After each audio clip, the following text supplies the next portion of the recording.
Hello नमस्कार मेरे प्यारे भारतवासियों, मैं फिर से आ गया हूँ और एक नए वीडियो के साथ आप लोग के सामने।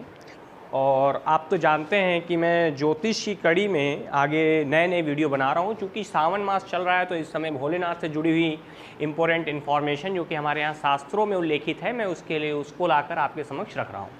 तो मैं फिर से स्टार्ट करता हूँ और आज आपको फिर से बताऊँगा कि क्या क्या चीज़ें होने वाली हैं, शास्त्रों में क्या क्या चीज़ें बताई गई हैं। और आज स्पेशल ये है कि जब आप कुछ अर्पण करते हैं शिवलिंग के ऊपर, तो उस समय पर किस मंत्र का उल्लेख है शास्त्रों में कि क्या चीज़ बोलकर आपको अर्पण करना है। ठीक है, तो मैं फिर से स्टार्ट करता हूँ अपनी वीडियो को।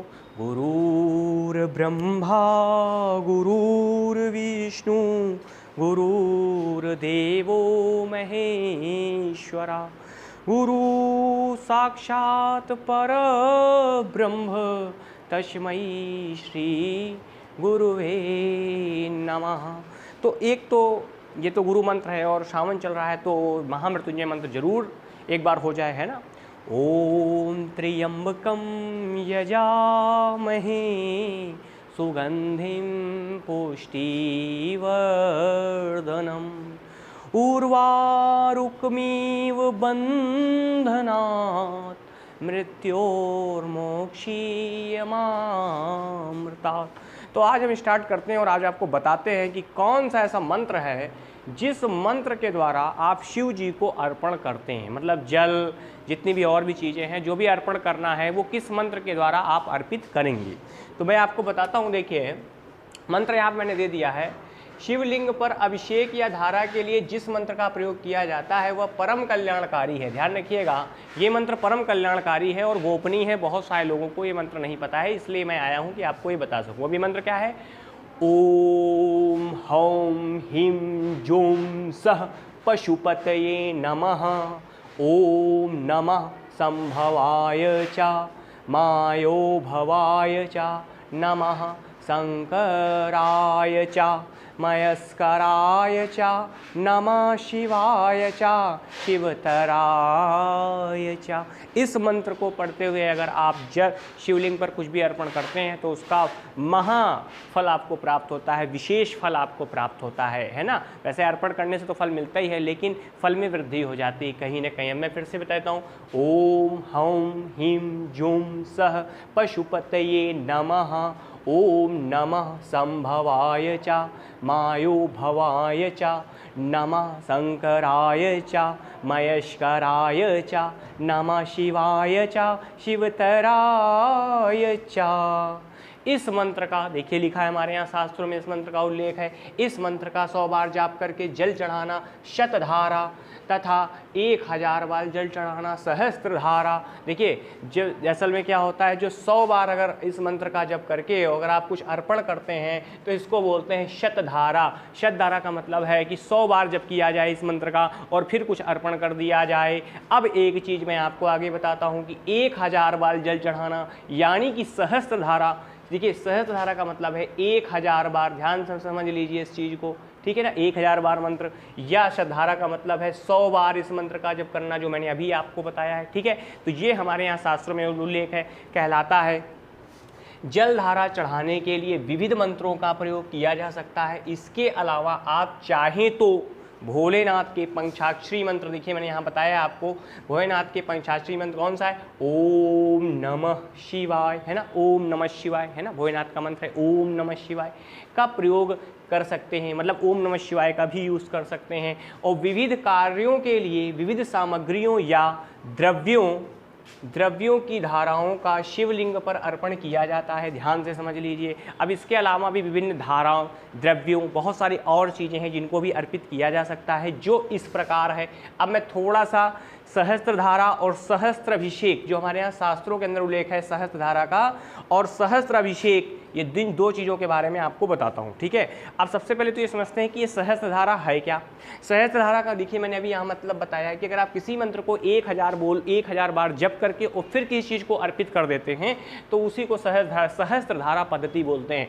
अब जल की सहस्त्रधारा सर्व सुख प्रदायक होती है। ध्यान रखना, अगर आप जल की सहस्त्रधारा करते हैं तो कहीं ना कहीं सर्व सुख आपको मिल जाते हैं, है ना। जबकि घी की सहस्त्रधारा से वंश का विस्तार होता है। अगर आपका वंश नहीं बढ़ रहा है, पुत्र नहीं हो रहे हैं, पुत्रियां नहीं हो रही हैं कहीं ना कहीं, तो उस केस में आप घी की सहस्त्रधारा का यूज शिवलिंग पर कर सकते हैं। मैं आपको बता रहा हूँ, इस चीज़ का उल्लेख हमारे यहाँ महापुराणों के अंदर, यानी जो पुराण हैं, शास्त्र हैं, उनके अंदर इस चीज़ का उल्लेख है।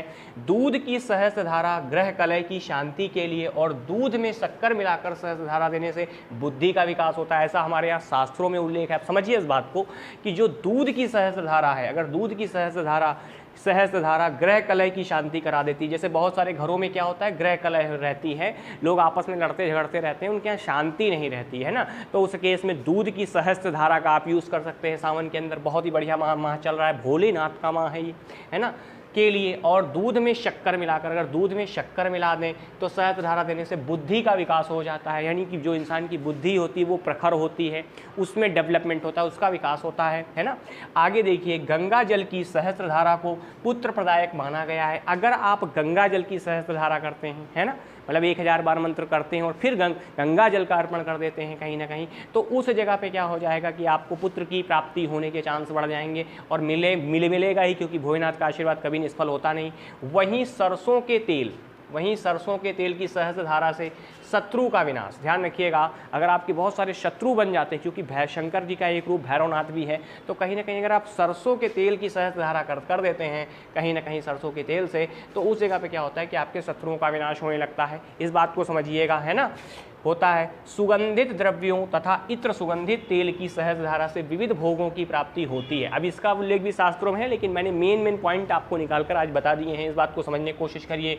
इसके अलावा भी कई पदार्थ शिवलिंग पर अर्पित किए जाते हैं। ध्यान रखिएगा, इसके अलावा भी कई पदार्थ शिवलिंग पर अर्पित किए जाते हैं। अब अगला पॉइंट मैं आपको बताता हूं, नंबर 2 पर। ये पहले नंबर पर मैंने आपको सहस्त्रधारा समझाया है ना, और फिर अब आता है सहस्त्र अभिषेक। ये क्या है? 1000 कनीर। देखिए, सहस्त्र अभिषेक जो होता है ये पुष्पों के द्वारा होता है, ये बात आपको पता होनी चाहिए। और सहस्त्रधारा में क्या है, कोई भी लिक्विडिटी वाला पदार्थ जो है वो शिव जी पे चढ़ाया जाता है। तो सहस्त्र अभिषेक का क्या मतलब है? 1000 कनेर के पुष्प चढ़ाने से रोग मुक्ति, 1000 धतूरे के पुष्प चढ़ाने से पुत्र की प्राप्ति। देखिए यहाँ लिखा हुआ है, साफ साफ ध्यान समझिएगा। अगर आप 1000 कनेर के फूल ले लेते हैं, कनेर 2 तरह का, पीला लाल दोनों मिलेगा, चाहे आप जो चढ़ाएं जैसी आपकी इच्छा हो। 1000 कनेर के पुष्प चढ़ाने से रोग मुक्ति। अगर कोई रोग से बाधित है, बहुत परेशान चल रहा है, तो वो 1000 कनेर के पुष्पों को क्या कर सकता है? शिवलिंग पर अर्पित कर सकता है।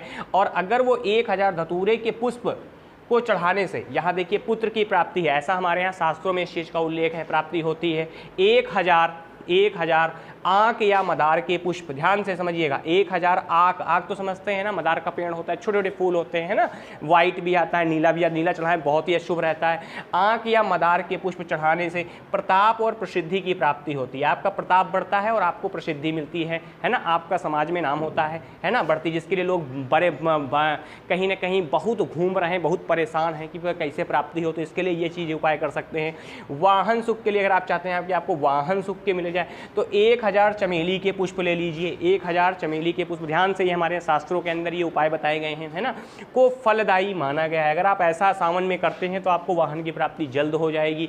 आगे देखिए, विष्णु कृपा प्राप्त करने के लिए, अगर भगवान विष्णु की, शिव जी के साथ विष्णु की भी कृपा आपको प्राप्त हो जाए, तो साधक को 1000 अलसी के पुष्प ले लीजिए और अलसी के पुष्प को शिव जी को अर्पित करना चाहिए। ध्यान से समझ जाइए, अगर आप अलसी के पुष्प शिव जी को अर्पित कर देते हैं तो कहीं ना कहीं विष्णु भगवान की कृपा भी आपको प्राप्त हो जाती है। कहीं ना कहीं समृद्धि और शत्रु की पराजय के लिए समृद्धि हो। हर इंसान चाहता है कि उसके घर में लक्ष्मी हो, हर चीज़ की उसके यहाँ सीमा ही ना रहे, हर चीज़ उसके यहाँ भरमार हो, हर इंसान चाहता है। तो इसके लिए भी अगर आप चाहते हैं, और दूसरी चीज़ शत्रु की पराजय के लिए क्रमशः 1000 जूही है ना, जूही और 1000 सरसों के फूल शिवलिंग पर चढ़ाने से शीघ्र फल प्रदान होता है। मतलब अगर आप ये काम करते हैं, सरसों के फूल चढ़ाते हैं, जूही के पुष्प चढ़ाते हैं, तो कहीं ना कहीं इससे क्या होता है कि जो आपके शत्रु होते हैं उनका विनाश हो जाता है और घर में समृद्धि आने लगती है। इस बात बात को समझिए, हमारे यहाँ शास्त्रों में इसका उल्लेख है। तो ये तो वो पॉइंट थे जो मैंने आज आपको शास्त्रों से निकाल कर बता दिए कि सहस्त्रधारा